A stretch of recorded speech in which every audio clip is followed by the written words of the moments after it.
Greetings. When we last left our travelers, they were on a deep, dark asteroid in the interdicted belt S4. They were there at the behest of Tom Haggard, old-timer prospector, who wanted to come back and confirm his anomalous readings of this asteroid and see if they could find out what caused them. So welcome to episode 6. Full disclosure, I'm not actually playing through. This is a replay of the video I actually did, and the audio was crap, and I hate bad audio. I'm not sure what happened, but I was cracking the whole time, and that was really weird. And I don't know what that was. So hopefully this does not suffer the same fate, and we can get this out to you for real. If you already listened to the other one, I apologize for the bad audio. So when we left our travelers here, if you recall, we had what caused the readings in the first place. And the answer was, I didn't know. I really didn't have a good idea of what possibly caused Tom Haggard's anomalous reading. So I did make a chart. And, in the spirit of Traveler, who had all these old adventures where you would go so far and then have a D6 roll to determine what was going on. Same thing. I think this is well within the spirit of Old Traveler. So we made a chart, and 1 to 6 was tantalum 180M, which is a very rare excited isotope of tantalum. Perfect for science fiction mumbo jumbo, by the way. Radioactive, but has a super long half-life. In an excited state, the nuclei are in an excited state. They should be decaying, but they don't. All wonderful things. So tantalum 180M used in jump drives, that would make this very valuable find. 7 to 9 would be gold or something. Like it's a mineral deposit, which is good, but whatevs. It wouldn't mean that they should patrol this belt and ban it. 10, 11, 12, right? You're getting the wacky stuff. You're getting dungeons or aliens and so on. 14 and 15 and 16 are like 14 and 15 are, there's military equipment here. 15 is, holy shit, we're sitting on a missile that hasn't gone off. And 16 is someone covered something up here. Well, we didn't roll any of those. So I just went over all those. We rolled none of those. We rolled 13, the boring one. But and I tipped red there, so I have to check the audio at that point because I do laugh loudly. I apologize. We picked 13. 13 is the dumb one. 13 is the one where, in retrospect, it shouldn't have been in there. It's some other rare, unique mineral resource. And I rolled that and I looked at it and thought, well, I don't know what the hell that means. Because it does two things. A, it's not inherently interesting. And B, it doesn't explain itself. So like 7 to 9 is not inherently interesting, but it explains itself. 13 does neither. So it's a bad item to put in your I need to improvise something table. So that there you go. There's a GM tip that I'm adding to the replay. If you're going to make a random table like this, make sure everything's either interesting or it is perfectly explained. Thus, you're not stuck in a position where you roll one of these events for your players who are sitting there staring at you at the table and go, shh, crap, it's boring and I have no idea what it is. At that point, by the way, I would cheat. If I was sitting at a table with people, if I hadn't shown them the table, I would just flip it one up or down and then something else would, if I really was stuck. But in this case, I could back off, take a night, a couple nights, and think about what 13 meant. And I actually thought, and the funny part is, for as boring as it is, I think I have an interesting enough idea. So we're going to go with it. So then I asked, of course, a bunch of, well, is it valuable? It's fine. Dangerous? No, is it right? And so on. Got weirdly nondescript answers. There you go. So then I slept on it, right? So here we are, we're back. The team is going to set up gear, and we have basic prospecting gear here. So that means, remember, this is an asteroid with microgravity. Working in it's very difficult. Now these guys have zero G training, so they are competent. But you do run the risk of taking a step too quickly, pushing off awkwardly, spiraling off into the abyss.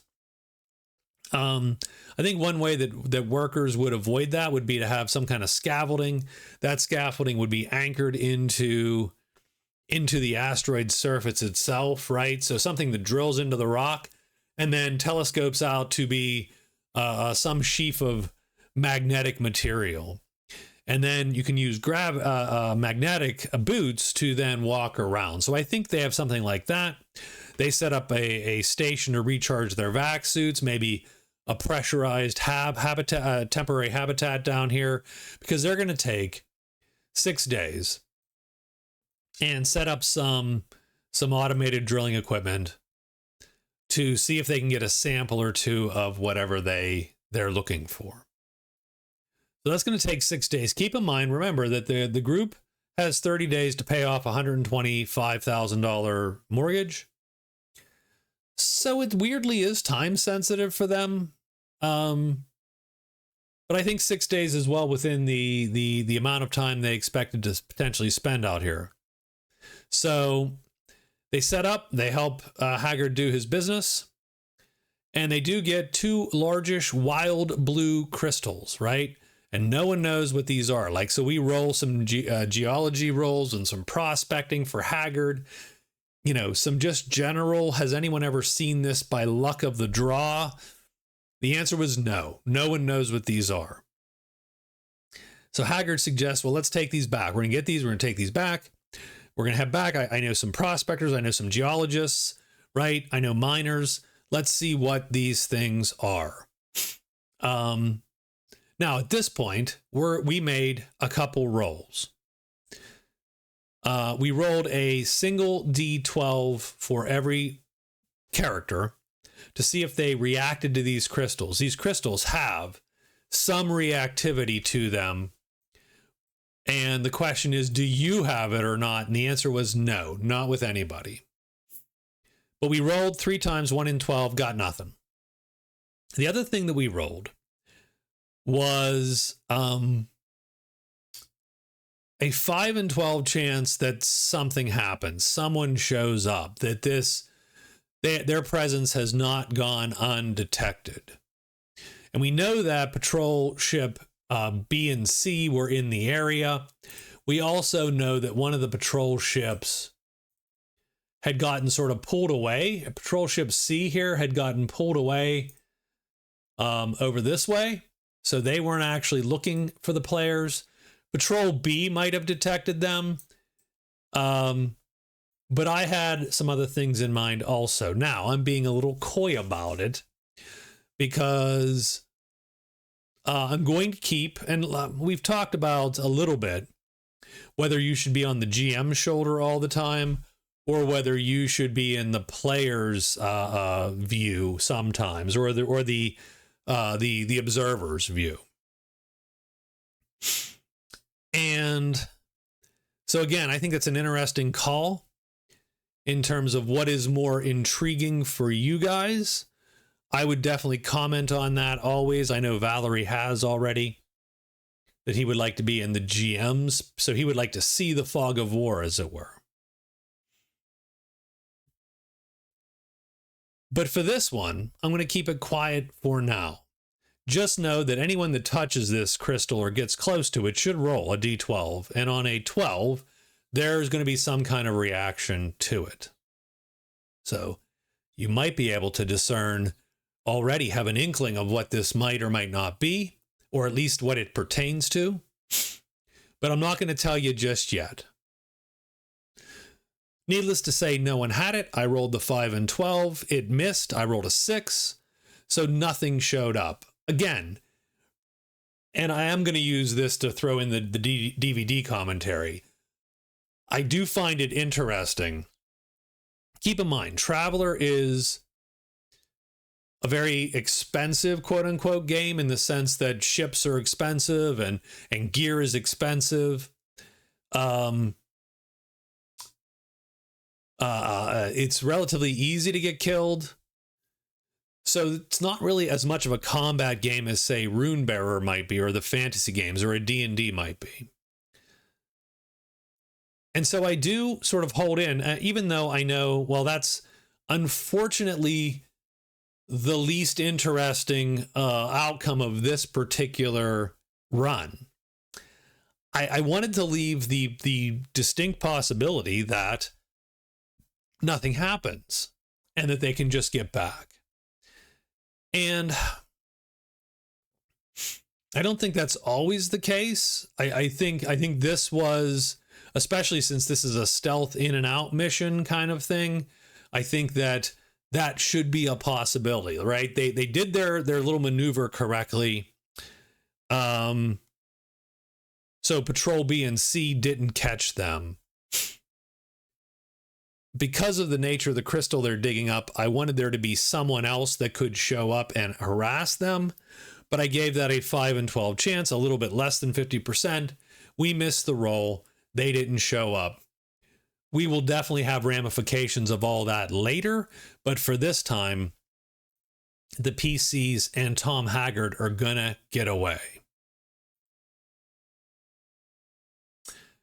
The problem is that at some point, their probe is just sitting out here in space, and they're going to become a giant sensor blip on the way back to Sunder. And the Sunder authorities are like, hey guys, why aren't you on your predetermined flight plan that you registered with us? And so we begged to have some, sensor. Maybe we had a little sensor or communications malfunction. Our guys failed their skill roll. So I felt that Port Authority would be suspicious. So when they returned to Sunder, the up port, the Skyside port, they were detained by the Port Authority. Nothing, they're not being zip tied and thrown into a black van, but more pulled off to the side and sitting in a little room with a customs officer, right, or a port officer going, so what's going on? Right? That kind of thing. A little bit of questioning. They're not ready to search the ship yet because they don't have legal standing yet to search the ship. And Officer Tillman of the Port Authority questions them, but he knows Thomas. Turns out Thomas rolls boxcars on his Persuade. And so it turns out that Officer Tillman and Thomas, like Officer Tillman was some kind of counselor at some leadership camp that Thomas was forced to attend when he was a young kid. And, and they became buddies at this camp. And here they are today. And so, Thomas assures him that as they headed out, their transponder failed, about where the probe disappeared, which would be somewhere out in S6ville, right? The neighborhood of S6. So they immediately redirected to come back in. As they did so, their transponder came back online because they managed to get it fixed. They need to come back now and, resupply and rethink the job and so on. Officer Tillman buys that story, wishes Thomas well, asks him, hey, we should go get a drink like later, that kind of thing, right? Get back on catch up on old times. So no more is done. If they searched them, They might notice that all the prospecting gear had been used. And that would again beg more questions. The nature of the time that their transponder went bad, like everything would then start to fall apart. So we left it. The group does want to circle back with Haggard. The original video contained then a lot of jokes about bad corporate office speak. We're going to circle back and we're going to put a pin in it, right? That whole thing. Unfortunately, it is ingrained in me now. So yeah, you just I should be ashamed.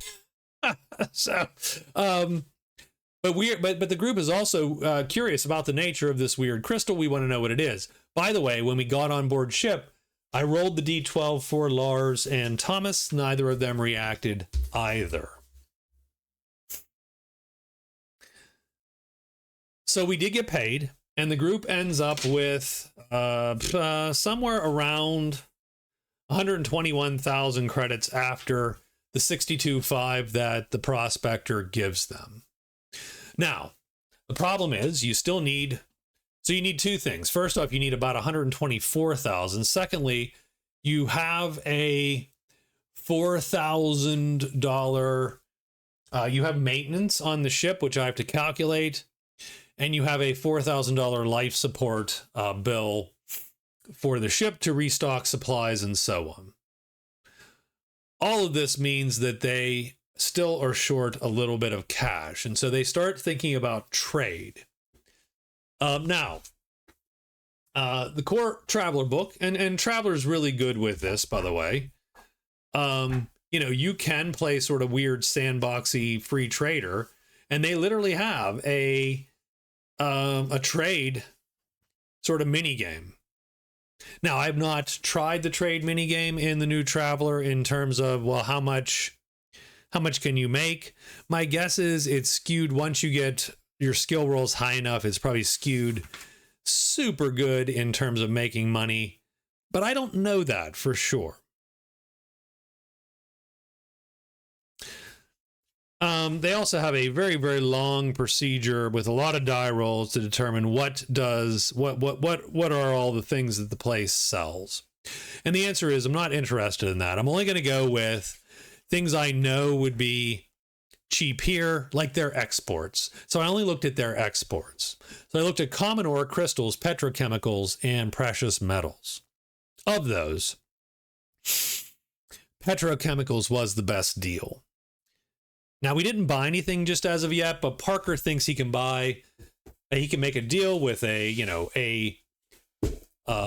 with a futures trader or whatever, right? With a commodities trader who has 40 extra tons, blah, blah, blah, that could not get shipped.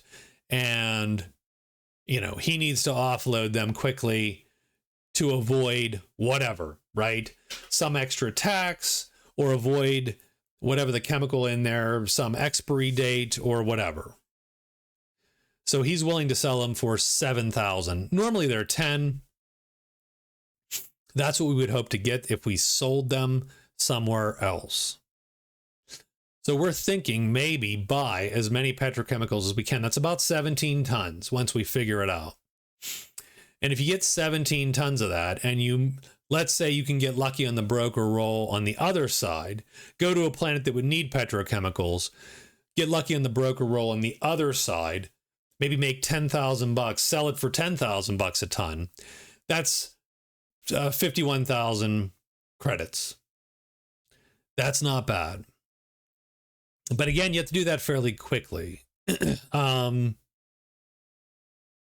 And even this is going to take a little bit, take a couple days to make this sale. In the meantime, Thomas and Lars are going to head down to the planet service and talk to their fixer, Mark Anderson, who, if you recall, they were sent, given his number by the captain of the Connie McGee, Elsa Kane.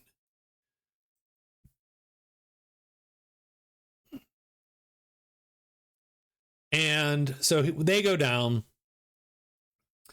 to the planet. In the meantime, Thomas asks Lars about his liaison with the two well-dressed people in the Starside port in Sunder. And Lars did confide in Thomas that he's a member of the Church of One Voice.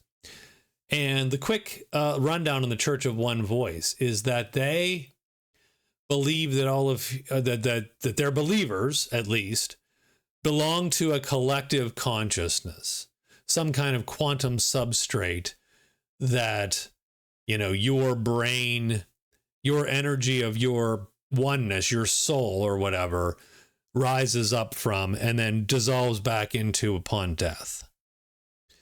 To represent that, what they do is they collect the scans of brainwaves of all of their members. And they take those scans and they collect them and move them back to their vaults, their main temple. I don't know where that is. And its location is actually not well known probably either by the general populace. And this is a very secret, it's not secretive in the sense that no one knows they do it, but the actual location of the main temple and the contents thereof are very secret. It's very Masonic, the Mormon temple, right? The non-believers aren't allowed in, that kind of thing. And what they do is they then take the believers' brainwaves, and they have a computer that is continuously playing the sum total of all of their thought pattern brainwave scans. So I take mine, you take yours, we add them together, you get another brain pattern, right? You get the sum of the two waves is a wave. And then the computer runs those. And then you add a third and you get another, right? And a fourth and a fifth, and all the believers come together and you get some kind of wave pattern.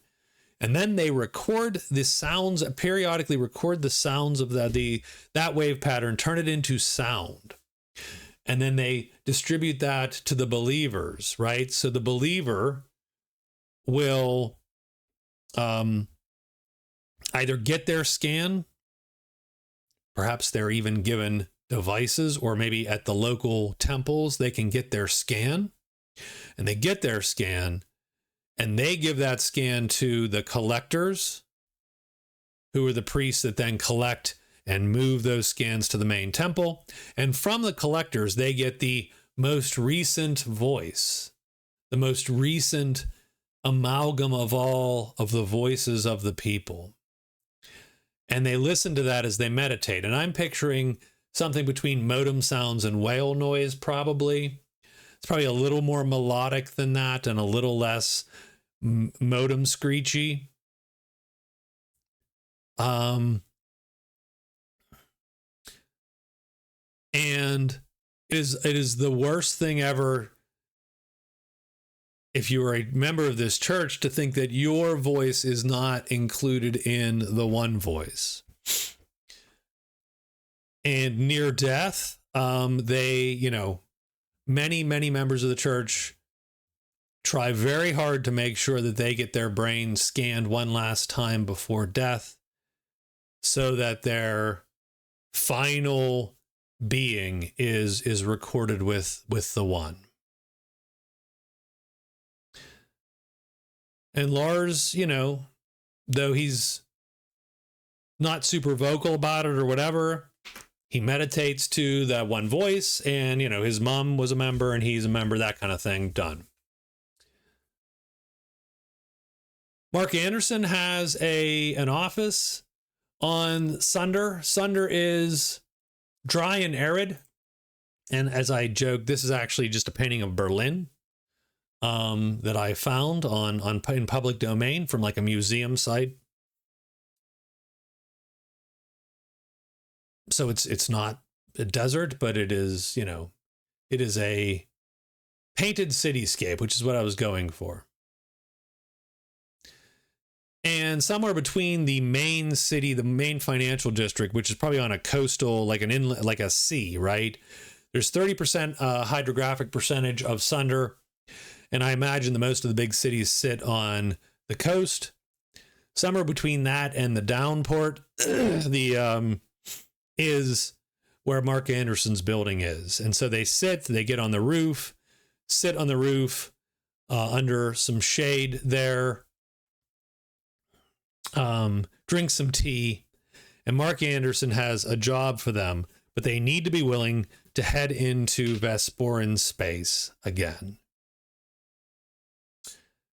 And Mark gives them a quick rundown of the job, saying that a local imperial noble couple has lost track of their daughter on the balkanized planet of Light. And though I did go through a small part of that conversation, I'm actually going to leave that out of this replay. I'm going to retro the conversation into the next episode. I'm sort of rushed because when I look at the clock and it's getting toward the hour, I get a little antsy in terms of, do I want to spend another half hour in this conversation? So I rushed it a bit, and I shouldn't have.